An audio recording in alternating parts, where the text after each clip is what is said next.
In Chapter 4, we're starting to look at the developing relationship between the individual and the organisation in more detail, and we'll be drawing on a range of OB and HRM issues.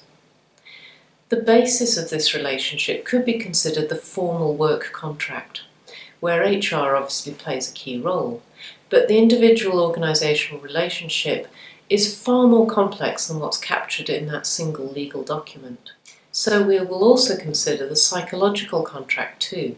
That's the set of unwritten and often unvoiced expectations and obligations that both individuals and organisations have of how that employment relationship is going to work.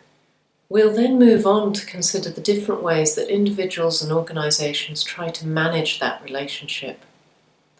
We start by considering a key issue in organisational behaviour, that is, our frames of reference, or the structures we use to try to make sense of what's happening at work. Here we'll consider what's known as the unitarist, pluralist, or radical approaches to understanding power, conflict and politics at work. We then look at how employees can seek collective representation to raise issues that are affecting how they're being managed. And finally, we give thorough consideration to the role of trust in the relationship between individuals and organisations, considering both how it might be broken down as well as how it can be built up. Now, as I'm sure you know from your own experience, building and maintaining good relationships is reliant on good communication. So we close this chapter by looking at how communication contributes to that dynamic nature of the individual-organisation interactions.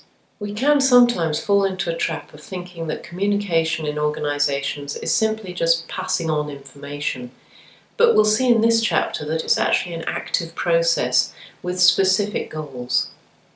We'll take some time to discuss the role of employee voice, the ways that employees can have a say in their organisation, and how it helps to make the communication a two-way process.